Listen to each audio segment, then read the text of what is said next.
বড়ই আফসোস যে বর্তমান উম্মাহের অবস্থা, বর্তমানে মুসলিমদের অবস্থা এরকমেরই যে সারা রাত বলে খেলা দেখে কিন্তু মসজিদে নামাজ পড়তে আসে না।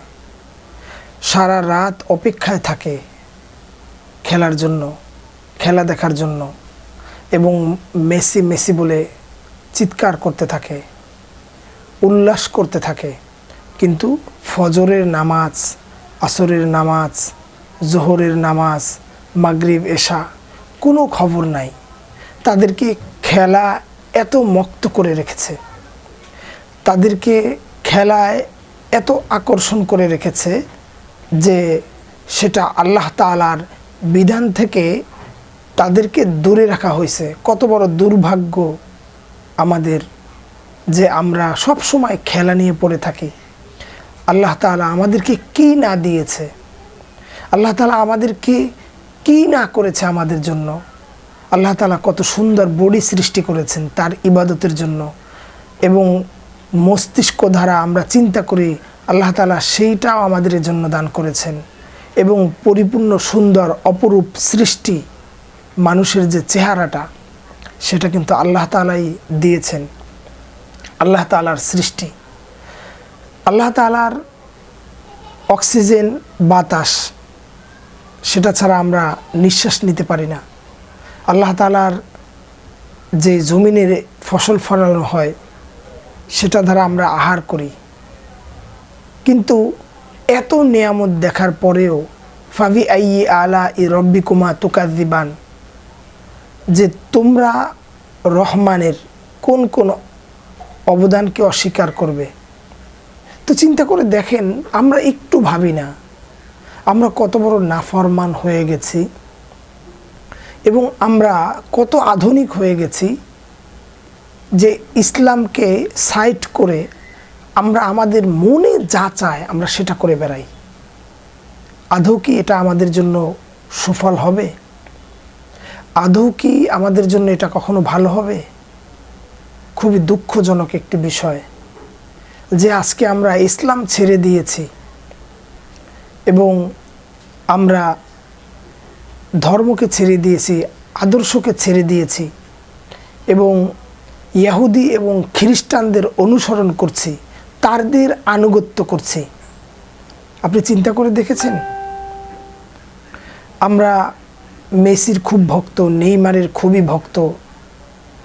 তো এই জন্য যতবার আমরা মেসিকে নিয়ে ঝগড়া করি এবং যতবার আমরা মেসিকে নিয়ে ঝগড়া করি, তারা আমাদের কোনো উপকারে আসবে না। এবং যতবার আমরা মেসিকে নিয়ে, নেইমারকে নিয়ে ঝগড়া করি, ততটা আমরা আল্লাহর নামও নেই না। আল্লাহ আমাদেরকে ক্ষমা করুন। চিন্তা করে দেখেছেন? আল্লাহ তাআলা ভূমিকম্প দিবে, আমাদের দিবে না তো কাদেরকে দিবে? আল্লাহ তাআলা বলছেনই তো যে ওমা খলাকতুল জিন্না ওয়াল ইনস ইল্লা লিয়াবুদুন, আমি মানুষ এবং জিন জাতিকে সৃষ্টি করেছি আমার ইবাদতের জন্য। আমাদেরকে শাস্তি দেবে না তো কাদেরকে দিবে? পূর্বের তো অনেক জাতিকে ধ্বংস করে দেওয়া হয়েছিল যে তারা ফিরে আসবে, তারা ফিরে আসবে, তারা ফিরে আসবে, কিন্তু কি হলো? তারা ফিরে আসে নাই। সেম বর্তমান অবস্থাও এরকমের যে আমরা অপেক্ষায় থাকি, ফিরে আসবে, ফিরে আসবে, ফিরে আসবে, আমার ভাই ফিরে আসবে। আপনারা দেখেছেন জাপানে কত বড় ভূমিকম্প হয়েছে, এরপরে ভেনেজুয়েলায় কত বড় ভূমিকম্প হয়েছে, প্রায় ৩,০০০-এর বেশি মানুষ মারা গিয়েছে। তো আমরা সেটা দেখে আফসোস করি। এটাকে জানা উচিত নয় যে কেন হয়েছে সেই ভূমিকম্পটা, কেন এই গজবটা? তো আমরা কোরআনের মধ্যে জানি যে এর আগেও আদ জাতি, সামুদ জাতি, ইরম গোত্র, নূহ আলাইহিস সালামের কম, লূত আলাইহিস সালামের কম, এদেরকে আল্লাহ তাআলা তাদের অবাধ্যতার কারণে ধ্বংস করে দিয়েছে। তাদের আল্লাহর আইন উপেক্ষা করার আর ইবাদত উপেক্ষা করার কারণে আল্লাহ তাআলা তাদেরকে সমূলে ধ্বংস করে দিয়েছেন। চিন্তা করে দেখেছেন? কিন্তু আমরা এটা বুঝিও না এবং কোনো খেলা হলে সেটা নিয়ে মিছিল করি, কিন্তু আল্লাহর নাম নিয়ে কবে আমরা মিছিল করেছি?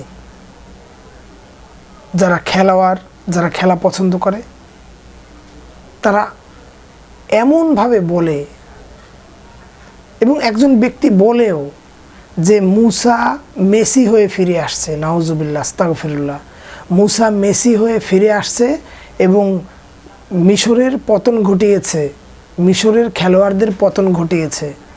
এই সমস্ত চিন্তা চেতনা মানে কিভাবে মানুষের মাথায় আসে? এগুলো নির্বোধ এবং জাহালাত থাকলে যতটা হয়, আমাদের মাঝে আমরা নিজেরাই নিজেদের মধ্যে ধ্বংস হয়ে যাচ্ছি। নিজেদের কথার কারণে, কোন কথা দ্বারা আমার কি হতে পারে এটা আমার জানা নাই। আমাদের উচিত কি? আমাদের করণীয় কি? আল্লাহর কাছে আমরা কি জবাব দেব? আল্লাহ তাআলা তো জিজ্ঞেস করবেন যে তোমার যৌবন বয়সকে কোন কাজে তুমি ব্যয় করেছো, কোন পথে আয় করেছো, কোন পথে ব্যয় করেছো। এবং আল্লাহ তাআলা আরও জিজ্ঞেস করবেন যে ইলমে দ্বীন কতটুকু শিখেছো, কতটুকু আমল করেছো। তখন জবাবটা কি থাকবে? কি জবাবটা থাকবে আমার?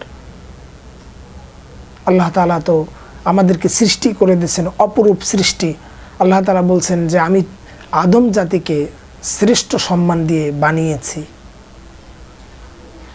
তো আজকে আমাদের সেই আদম জাত আল্লাহর পথ থেকে সরে যাচ্ছে। সেই আদম জাত আল্লাহ তাআলার সাথে ওয়াদা ভঙ্গ করছে। সেই আদম জাত আল্লাহর সাথে নাফরমানিতে ব্যস্ত। আল্লাহ তাআলার রাজি খুশি অর্জন করা তো দূরের কথা, আল্লাহ তাআলার লানত, গজব আমাদের উপরে আসে মাঝে মাঝে। আল্লাহ আমাদেরকে ক্ষমা করুন, আমিন।